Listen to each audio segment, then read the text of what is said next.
Bienvenidos nuevamente a su podcast La Revolución de los Libros. Hoy retomamos la lectura del libro Cinco Esquinas del Premio Nobel a la Literatura del escritor peruano Mario Vargas Llosa.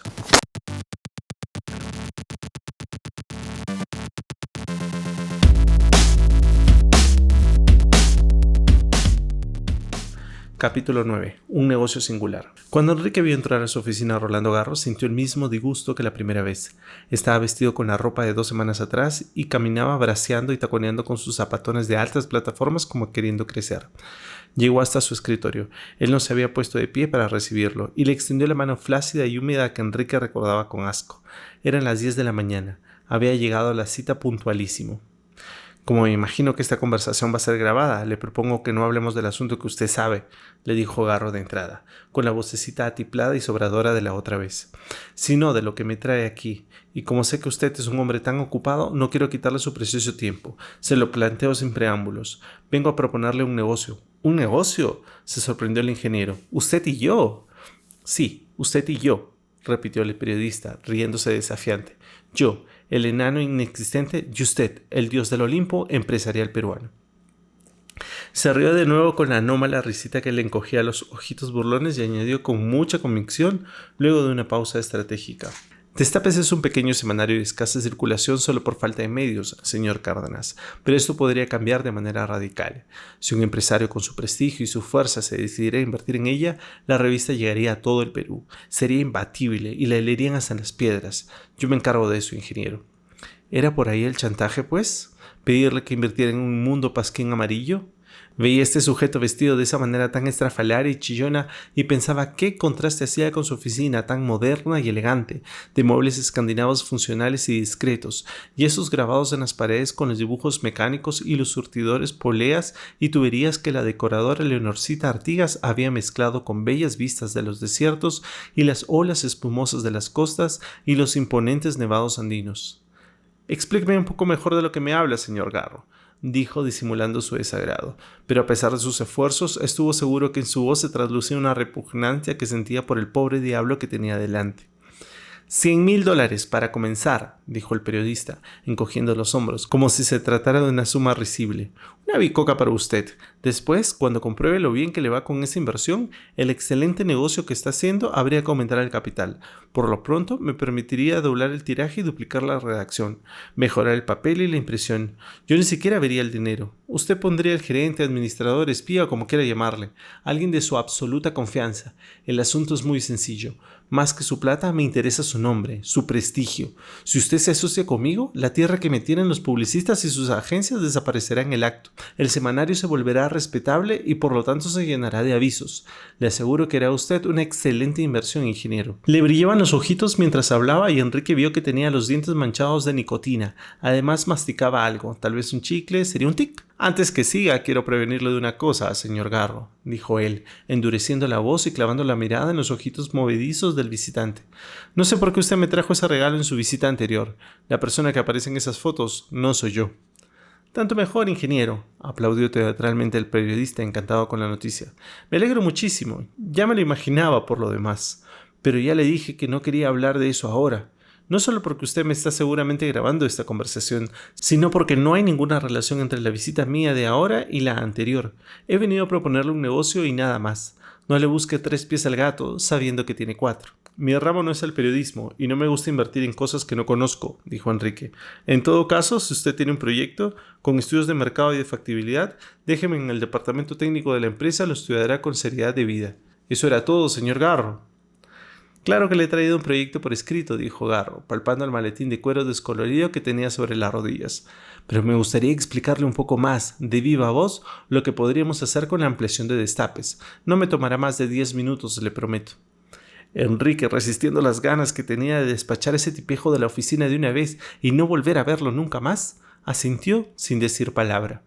Había accedido a darle esa nueva cita porque esas eran las instrucciones de los 2 penalistas del estudio de Luciano, en contra de su propio criterio.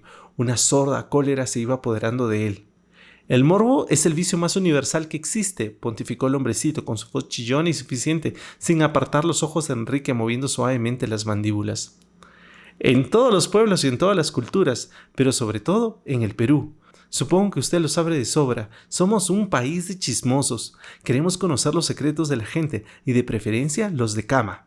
En otras palabras, y perdón por la lisura, ¿quién cacha con quién y de qué manera lo hacen? Meter la cabeza en la intimidad de las personas conocidas, de los poderosos, de los famosos, de los importantes, políticos, empresarios, deportistas, cantantes, etc. Y si hay alguien que sabe hacer eso, se lo digo con toda la modestia del mundo, soy yo. Sí, ingeniero Rolando Garro, su amigo y si usted quiere desde ahora, también su socio. Habló no 10, sino 15 minutos más, y con tanto cinismo y elocuencia que el empresario que lo escuchaba boquiabierto no pudo interrumpirlo. Estaba espantado, pero quería saber hasta dónde podía llegar su descaro, y lo dejó hablar y hablar. Estuvo varias veces a punto de callarlo, pero se contuvo, fascinado por lo que escuchaba, como esos pajaritos a los que la mirada de la serpiente paraliza en el aire antes de tragárselos. No le cabía en la cabeza que alguien pudiera desnudarse de esa manera, que exhibiera las intenciones que su cerebro maquinaba con esa total falta de escrúpulos. Le decía que Destape se había concentrado hasta ahora en el mundo de la farándula porque era el que Rolando Garro y su equipo conocían mejor, pero también por falta de medios, y que con la ampliación de capital, su radio de acción se extendería como las ondas concéntricas e iría incorporando su temática, sus destapes hablando a calzón quitado, ingeniero, a políticos, a empresarios también, por supuesto, pero eso sí, el ingeniero Cárdenas tendría siempre derecho de veto. Sus prohibiciones y consejos serían sagrados para el semanario. Así pues, a escala nacional, Destape revelaría, sacaría a la luz, todo ese mundo de sombras, de adulterios, de homosexualismo, de lesbianismo, de sadomasoquismo, de animalismo y pedofilia, de corrupción y latrocinio que nidaba en los sótanos de la sociedad. El Perú entero podría satisfacer su curiosidad morbosa, su apetito chismográfico, ese placer inmenso que produce a los mediocres, la mayoría de la humanidad, saber que los famosos, los respetables, las celebridades, los decentes están hechos también del mismo marro mugriento que los demás. Luego de una pequeña pausa, el periodista le dio ejemplos, en Estados Unidos y en Europa, de publicaciones semejantes a aquella que pretendía convertir Destapes. ¿Había terminado? Rolando Garro le sonreía, con aire de estar muy satisfecho de sí mismo. Esperaba su respuesta con expresión beatífica. Así que viene usted a proponerme que yo invierta en un periódico que se dedicaría a extender el amarillismo y el escándalo por todo el país, dijo por fin Enrique Cárdenas, hablando muy despacio para disimular la cólera que iba creciendo en él como una lava. Ese es el periodismo que más vende y el más moderno del mundo, ingeniero, le explicó con ademanes pedagógicos Rolando Garro. Destape le hará ganar mucha plata, le aseguro. ¿No es eso lo que importa a un capitalista? Ganar dividendos, solcitos constantes y sonantes. Pero además, y eso es quizás lo más importante, le hará a usted un hombre muy temido, don Enrique. Sus competidores tendrán pánico de que usted, gracias a Destapes, los hunda en la ignominia bajando el dedo meñique. Piense nomás lo que eso significa, el arma que yo pondré en sus manos. Las armas de la mafia, del chantaje y de la extorsión, dijo Enrique. Temblaba de indignación y tenía que hablar deletreando las palabras. Sabe que lo oigo hablar y me parece una mentira que alguien puede decir las cosas que usted me está diciendo, señor Garro. Vio que el periodista abandonaba un momento su sonrisita prepotente, se ponía muy serio y abriendo los brazos exclamaba asombrado, como si dirigiera una platea repleta de espectadores. Estamos hablando de la moral, ingeniero, de ética, de escrúpulos. Sí, señor Garro, estalló él, de moral y de escrúpulos, cosas que, a juzgar por lo que he oído decir, usted ni siquiera sabe que existen. Nadie que viera las fotografías que le regalé el otro día diría que es usted tan escrupuloso, moralista, ingeniero. Ahora la voz de Rolando Garro era fría, punzante y agresiva, una voz que Enrique no le conocía. Había dejado de masticar, sus ojitos lo taladraban. No pienso invertir un solo centavo en su inmundo pasquín, señor Garro, dijo el empresario poniéndose de pie. Le ruego que se vaya y no vuelva a poner los pies en mi oficina. Y respecto a esas fotos falsificadas con las que usted pretende asustarme, le aseguro que se equivoca y se arrepentirá si insiste en este chantaje. El periodista no se levantó. Siguió sentado desafiándolo con la mirada, como rumiando lo que iría a decirle. En efecto, esta conversación está siendo grabada, señor Garro, añadió el ingeniero. Así la policía, los jueces sabrán la clase de negocio que ha venido usted a proponerme, el tipo de bicho asqueroso que es usted. Salga de aquí inmediatamente o lo echaré yo mismo a puntapiés. Esta vez el periodista, que había cambiado del color con los insultos del ingeniero, se puso de pie.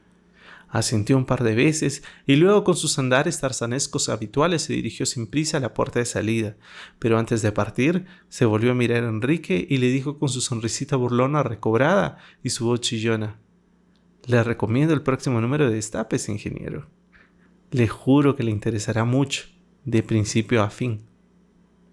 Apenas el hombrecillo salió de la oficina, Enrique llamó a Luciano a su estudio. He hecho una barbaridad, viejo, le soltó olvidándose incluso de saludarlo. ¿Sabes a qué vino el garro ese de porquería? A proponerme que invirtiera $100,000 en su pasquín, para de ese modo poder añadir políticos, empresarios y gente de sociedad, además de las cabareteras de las que se ocupa ahora, y sacar a la luz todas esas sociedades secretas. No pude contenerme, me dio vómitos, lo eché de la oficina amenazándolo con una paliza si volvía por aquí. Hice una estupidez, Luciano. La estupidez peor, la que estás haciendo ahora, Quique, repuso su amigo. Conservaba su calma como de costumbre. Y si esta conversación estuviera siendo grabada, es mejor que hablemos de esto en persona, nunca más por teléfono, ya te lo he dicho. Parece que no sabes en qué país estamos, viejo. Me ha amenazado con que me dedicará el próximo número de su revista, añadió Enrique. Notó que estaba sudando copiosamente. Hablamos de esto luego, en persona, no por teléfono, lo interrumpió Luciano, muy enérgico. Lo siento, pero tengo que colgarte. Y en efecto, Enrique sintió un clic y silencio. Luciano le había colgado el teléfono. Se quedó sentado un buen rato en su escritorio, sin ánimos para ocuparse de las 1000 cosas pendientes en la agenda del día. Luciano temía que le estuvieran grabando la conversación. ¿Quién? ¿Y para qué? ¿El famoso doctor? No era imposible, por supuesto.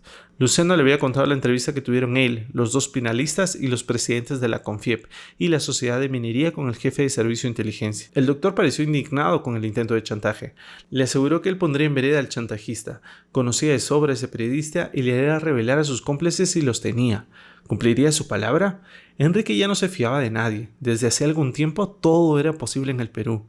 Un país que le parecía solo ahora estaba empezando a conocer en sus entrañas, pese a que ya se acercaba a los 40 años, que salvo los 4 de carrera en el MIT de Cambridge, Massachusetts, los había pasado aquí. Desde que llegaron a sus manos esas fotografías se le había abierto los ojos. Se le había revelado un infierno todavía peor que el de las bombas de Sendero Luminoso y los secuestros del MRTA. ¿Dónde habías vivido hasta ahora, Quique?, se preguntó. No llevaba ya tantos meses secuestrado al pobre Cachito. Él lo conocía apenas, pero siempre le había parecido una buena persona. Alguna vez también habían jugado tenis en el Villa. Sebastián Saldívar, Cachito, para sus amigos, llevaba su empresa de manufacturas con eficiencia, aunque sin mucha imaginación. No tenía grandes ambiciones, se contentaba con lo que tenía, sus partidos de tenis, sus caballos de paso, el viajecito de Miami de tanto en tanto para hacer compras, tirar una canita al aire y dormir tranquilo, sin apagones. Pobre, ¿qué torturas le estaría infligiendo? ¿Sería cierta la amenaza de este canallita? ¿Se atrevería a publicar las fotos? Imaginó a su madre inclinada sobre la portada de Destapes y sintió un escalofrío. Quizás se había apresurado amenazando e insultando de ese modo semejante gusano. Tendría que dar marcha atrás, pedirle disculpas y decirle que invertiría esos 100,000 soles en la repulsiva hoja que publicaba.